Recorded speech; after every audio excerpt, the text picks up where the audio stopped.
اللہ تعالیٰ آگے قرآن میں فرماتے ہیں فلولا اذا بلغت الحلقوم. اللہ کہتے ہیں یہ باتیں میں بتا رہا ہوں یہ میں تھوڑی خود کہہ رہا ہوں، یہ باتیں یہ کون کہہ رہا ہے بھائی؟ یہ تو اللہ کہہ رہا ہے، یہ تو اللہ کہہ رہا ہے. تو قرآن آگے کیا کہتا ہے؟ فلولا اذا بلغت الحلقوم. اللہ کہتے ہیں ایک ٹائم ایسا بھی آتا ہے، ابھی تو مزے میں ہو، جب تمہاری جان کہاں تک پہنچے گی؟ بولو نا. یہاں ہر آدمی پہ یہ ٹائم آتا ہے کہ نہیں آتا؟ ہچکیاں لے، یوٹیوب پہ دیکھ لو ویڈیو، بڑے بڑے پاورفل اور اب آخری ہچکیاں لے رہے ہوتے ہیں. کیسا ترس آتا ہے نا اس کے اوپر. ہچکیاں لے رہا ہوتا ہے آدمی، کوئی کلمہ پڑھ رہا ہوتا ہے، کسی کی آنکھیں پتھرا رہی ہوتی ہیں اور بڑی حسرت سے لوگوں کو دیکھ رہا ہوتا ہے. فلولا اذا بلغت الحلقوم وانتم حینئذ تنظرون. اللہ کہتے ہیں تم بڑے بڑے طاقتور لوگ اس کے قریب کھڑے ہو کر اس کو دیکھ رہے ہوتے ہو کہ ابھی اس کی روح نکلنے والی ہے. ترجعونہا ان کنتم صادقین. تم اس کی روح کو لوٹا دیا کرو. تمہارے پاس پیسہ بھی ہے، تمہارے پاس حکومت بھی ہے، تمہارے پاس امیزون میں تم نے بڑا بزنس بھی کیا ہوا ہے. اب کیا کیا؟ اگر تمہاری سائنسی ترقی بھی ہے تو تھوڑی دیر کے لیے کیا کر لو بھائی، اس کی روح کو کیا کر لو.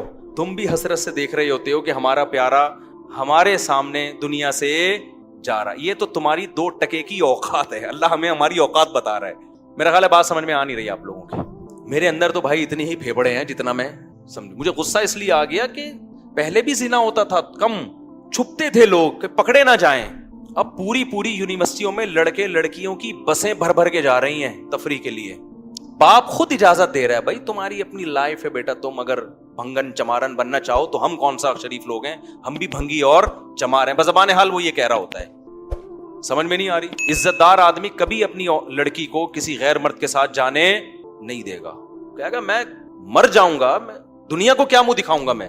لیکن اب اس کو پتا ہے دنیا کو میں منہ دکھاؤں گا، دنیا بھی میری تعریف کرے گی. بڑا لبرل قسم کا باپ ہے ماشاءاللہ. اپنی بیٹیوں پہ کوئی کسی قسم کا کنٹرول نہ ہے، نہ رکھنا چاہتا ہے. ڈانس کر رہے ہیں اپنی بیٹیوں کے ساتھ، ناچ رہے ہیں اپنی بیٹیوں کے ساتھ، لائکس مل رہے ہیں ان کو، لوگ شیئر کر رہے ہیں ماشاءاللہ جی. جو باپ محافظ تھا بیٹی کو حیا سکھانے کا، وہی بیٹی کی حیا نکال رہے ہیں. براڈ مائنڈڈ باپ ہے. کپڑے اتارو بھائی اس کے لوگوں کے سامنے، بہت زیادہ براڈ مائنڈ. گورا کو تو چڑیاں پہن کے ان کی بیٹیاں ان کے باپ کے سامنے ناچتی ہیں. براڈ مائنڈڈ بننا ہے تو پھر پورا بنو نا. یہ منافقت کیسی ہے؟ اگر غلط ہے تو پھر، اگر گورا غلط ہے تو پھر یہ عمل بھی غلط ہے جو یہاں ہو رہا ہے. شادیوں میں ناچ رہی ہیں بہنیں بھائیوں کے ساتھ. تو ناچ گانے پہلے بھی ہوتے تھے، تھوڑا حیا تھی، تمیز تھی لوگوں میں کہ کس کے سامنے ناچنا ہے اور کس سے اپنے ناچ کو چھپانا ہے. لیکن اب کیا ہو رہا ہے؟ غیرت ختم. وہی بات ہے جب آخرت پر ایمان ختم ہوگا، جب اللہ کے سامنے جواب دینے کا خوف ہی ختم ہو گیا تو پھر جو چاہے کرتے پھرو. تو قرآن کہہ رہا ہے ایک وقت آتا ہے جب تمہاری جان کہاں پہنچتی ہے؟ حلق میں، اور تم دیکھ رہے ہوتے ہو.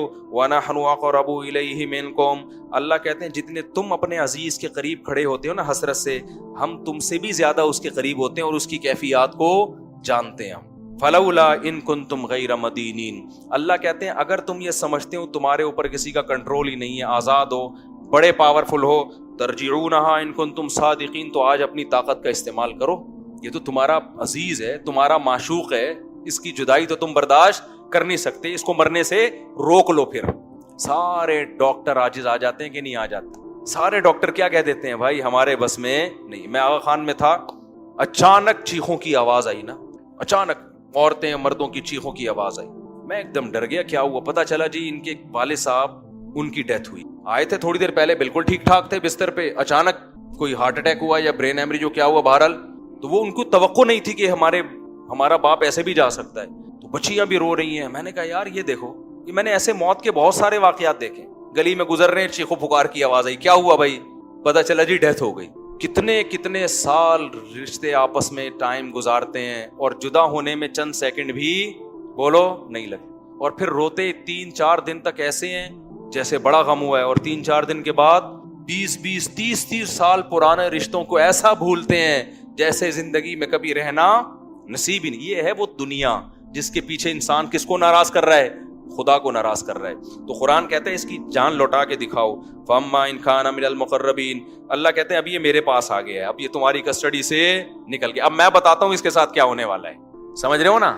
اب اس کا خود اپنے اوپر بھی کنٹرول نہیں. اب تک تو یہ تمہارے ساتھ بہت کچھ کر رہا تھا، فلاں کو اوپر چڑھا دیا، فلاں کو گرا دیا، فلاں کو یہ کر دیا، فلاں کو یہ کر دیا، کسی کو گالی دے دی، کسی کو صدقہ خیرات کر دیا. اب تو یہ کر رہا تھا، اب اس کے ساتھ میں کروں گا جو بھی ہوگا. تمہارا بھی کنٹرول ختم اور خود اس کا بھی اپنے اوپر سے کنٹرول ختم. فاما ان کان من المقربین, اللہ کہتے ہیں یا تو یہ نیک لوگوں میں سے تھا, ساری زندگی اس نے مجھے یاد رکھا, میرے احکام کو فالو کیا, فروح و ریحان, تو اس کے لیے خوشبوئیں ہیں, وجنت نعیم, اور خوشخبریاں ہیں ہمیشگی کے باغات کی. واما ان کان من اصحاب الیمین, دائیں ہاتھ والوں میں سے تھا, فسلام لک من اصحاب الیمین, اللہ کی طرف سے اس کو سلامتیاں ملنا شروع. ایسے بہت سارے واقعات ہیں اہل اللہ کے کہ موت کے وقت انہوں نے فرشتوں کو دیکھا اور موت کے وقت وہ باتیں کرنے لگے کہ اللہ کی طرف سے ہمیں نیک فرشتے ہماری روح قبض کرنے کے لیے آئے. میں نے بھی ایسے واقعات سنائے ہیں آپ کو پہلے بیانات میں, ابھی بہت وقت ہو گیا تو میں اس کو اسکپ کر رہا ہوں. بہت ایسے واقعات ہیں, شہداء کے بہت واقعات ہیں.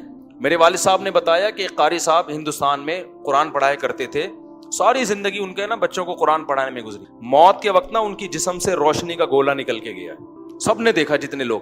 حضرت مولانا اشرف علی تھانوی رحمۃ اللہ علیہ, جن پر آج لوگ بڑے اوٹ پٹانگ قسم کے اعتراضات کرتے ہیں, ان کی جب ڈیتھ ہوئی ہے نا, تواتر سے جو ان کے قریب لوگ کھڑے ہوئے تھے, انہوں نے بتایا کہ ان کی 3 انگلیوں سے روشنی کی کرنیں نکل رہی تھی موت کے وقت, کیونکہ پوری زندگی نا ان 3 انگلیوں سے تصنیف کا کام کیا ہے. ان کی سینکڑوں تصانیف ہیں جن سے بہت, اگر مولانا اشرف علی تھانوی رحمۃ اللہ علیہ ہندوستان میں نہ ہوتے نا تو آج یوں کہا جائے نا کہ میں بھی شاید بدعتی ہوتا, تو یہ بات غلط نہیں ہوگی.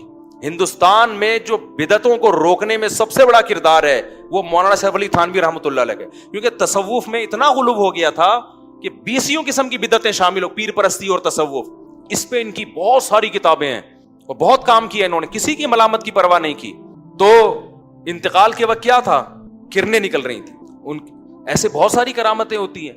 تو قرآن کہہ رہا ہے فروح و ریحان وجنت نعیم واما ان کان من المکذبین الضالین, اور اگر گمراہ لوگوں میں سے تھا تو اس کو بتا دیا جاتا ہے فنزل من حمیم, تیرا ٹھکانہ کھولتا ہوا پانی ہے جو تجھے پلایا جائے گا, وتصلیۃ جحیم, اور بھڑکتی ہوئی آگ ہے جس میں تجھے داخل کیا جائے گا. آخر میں اللہ اس صورت میں کہتے ہیں ان ھذا لہو حق الیقین, اے لوگو یہ جو باتیں ہم کر رہے ہیں ان کو سیاسی بیان نہ سمجھو, یہ یقینی باتیں ہیں. فسبح باسم ربک العظیم, اپنے رب کی کبریائی بیان کرو جو بہت عظمت والا ہے. تو یہ سورہ واقعہ کا حاصل ہے جو میں نے آپ کے سامنے بتایا. اللہ نے اپنی قدرت کو بیان کیا اور آخرت کی ہولناکیوں کو بیان کیا. تو بھائی طاق راتوں میں خاص طور پر جہاں اپنے لیے یہ کچھ مانگتے ہو نا, اللہ یہ دے دے یہ دے دے یہ دے دے, زیادہ حصہ دعاؤں کا جہنم کی پناہ اور جنت کی طلب میں لگایا, کچھ بھی نہیں ہے. قرآن میں جگہ جگہ نا ایک مضمون اللہ نے بہت زیادہ بیان کیا کہ جب آخرت قائم ہوگی نا تو اللہ ان سے پوچھے گا کہ تم لوگ دنیا میں کتنا عرصہ رہے ہو. ابھی تو ہم سمجھتے ہیں نا ایکچولی اتنی لمبی عمر ہے, دنیا میں رہنا ہے اتنی لمبی عمر. آخرت کے مقابلے میں یہ ایسے لگ رہی ہوگی 1 دن یا آدھا دن.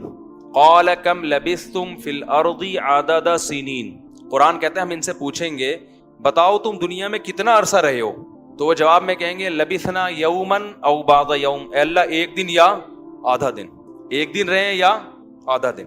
اور قرآن کہتا ہے کہ جب ان کو جہنم میں ڈالا جائے گا نا تو جہنم کے داروغہ ان سے کہیں گے الم تکن آیاتی تتلا علیکم, کیا اللہ کی آیات تم پر پڑھ کے نہیں سنائی جاتی تھی, تمہیں کسی نے اس آگ سے ڈرایا نہیں تھا تم کو. تو جواب میں کیا کہیں گے ربنا غلبت علینا شقوتنا, اے اللہ ہمیں ڈرایا گیا تھا لیکن ہماری بدقسمتی ہم پہ غالب آ گئی. جیسے آپ کسی علاقے میں جا رہے ہو نا اور وہاں ڈر ہوتا ہے کہ وہاں کوئی نقصان نہ ہو جائے, پھر بھی آپ چلے جاتے ہو اور پکڑے جاتے ہو, تو لوگ کہیں گے بھائی تجھے بتایا تھا کہ اس گلی میں ڈاکو ہیں, تو جواب میں کیا کہ یار میری قسمت ہی خراب ہے, پتہ نہیں مجھے ہو کیا گیا تھا. یہی کہتے ہیں نا لوگ کہ یار مجھے بتایا بھی تھا غلط ہے لیکن میری قسمت ہی کیا ہے, تو قسمت پہ ڈال دیتے ہیں. تو جہنمی بھی کیا کرے گا ایسے موقع پہ, قسمت پہ ڈال دے گا. پھر قرآن کہتا ہے وہ جہنمی کہے گا ربنا اخرجنا منہا, اے اللہ ایک دفعہ تو اس آگ سے ہمیں نکال دے. فَإِنْ عُدْنَا, اگر ہم دوبارہ ان برائیوں کی طرف لوٹے, فَإِنَّا ظَالِمُونَ, تو واقعی ہم ظالم ہوں گے. قرآن کہتا ہے قَالَ اخْسَئُوا فِيهَا, اللہ کہیں گے ذلیل ہو کے پڑے رہو اس کے اندر. وَلَا تُكَلِّمُونَ, مجھ سے کلام مت کرو. کیوں؟ إِنَّهُ كَانَ فَرِيقٌ مِّنْ عِبَادِي, دنیا میں میرے کچھ نیک بندے تھے جو توبہ کر چکے تھے, وہ میری آیتوں پہ ایمان لائے اور توبہ کر لی اور برائیوں سے بچتے. فَاتَّخَذْتُمُوهُمْ سِخْرِيًّا, تم ان کا مذاق اڑایا کرتے تھے. تم کیا کرتے تھے, بولو, مذاق اڑاتے تھے. انی جزیتہم اليوم بما صبروا, آج ان کے صبر کا دیکھو میں نے کیسے بدلہ دیا ہے، جن کا تم مذاق اڑایا کرتے تھے. انہم ہم الفائزون، آج وہی کامیاب ہیں.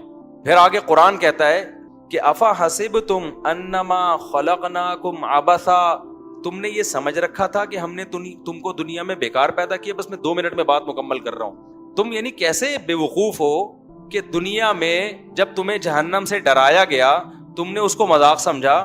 تو کیا تم یہ سمجھتے تھے کہ خدا نے تم کو پیدا کر کے ایسے ہی چھوڑ دیا، وہ ویسے ہی بنایا ہے کہ نائٹ کلب میں ناچو، شراب پیو، زنا کرو، ہومو سیکچولیٹی کی طرف جاؤ، ڈرامے دیکھو، فلمیں دیکھو، جو مرضی کرو؟ تو کیا تم نے یہ سمجھ رکھا تھا؟ یعنی یہ تو ایسی عجیب سی بات ہے کہ اس کے لیے تو پیغمبر کے آنے کی بھی ضرورت نہیں ہے. اب آپ بتاؤ جو آخرت کو نہیں مانتا اس سے بولے پھر ہماری زندگی کا مقصد کیا ہے؟ تو کیا مقصد بتائے گا بتاؤ؟ وہ کہے گا بھائی انٹرٹینمنٹ، راتوں کو کرکٹ کھیلو، دن میں سوتے رہو پڑے ہوئے، پھر فلم دیکھو، پھر ڈرامہ دیکھو، پھر لڑکیوں سے چھیڑ چھاڑ کرو، پھر سیٹنگ کرو. پیسہ بھی اس لیے کماؤ تاکہ چھیڑ چھاڑ میں آسانی ہو جائے. یہ جو پیسہ کما رہے ہیں نا عیاشی کے لیے کما رہے ہیں نا، تاکہ اور زنا ہو سکے، شراب پئیں اور موج مستی والی زندگی ہو. تو پیسہ بھی کوئی ان کا ہدف نہیں ہے، پیسے سے ہدف بھی عیاشی ہے. تو اللہ قرآن میں کہہ رہے کہ ہم ان سے کہیں گے افا حسبتم انما خلقناکم عبثا، تو کیا تم نے یہ سمجھ رکھا تھا کہ ہم نے تمہیں ایویں ہی پیدا کر دیا؟ وَأَنَّكُمْ إِلَيْنَا لَا تُرْجَعُونَ، اور تم ہمارے پاس واپس لوٹ کے نہیں آؤ گے، پیدا کر کے ہم نے چھوڑ دیا ہے. فَتَعَالَ اللَّهُ الْمَلِكُ الْحَقُّ، اللہ کہتے ہیں اللہ اس عیب سے پاک ہے کہ ایویں ہی انسان کو بنائے اور چھوڑ دے کہ جو چاہے کرتے رہو. یہ تو بہت بڑا الزام ہے. اللہ اس الزام سے کیا ہے؟ بری ہے. ایسا مجرم اللہ نہیں ہو سکتا.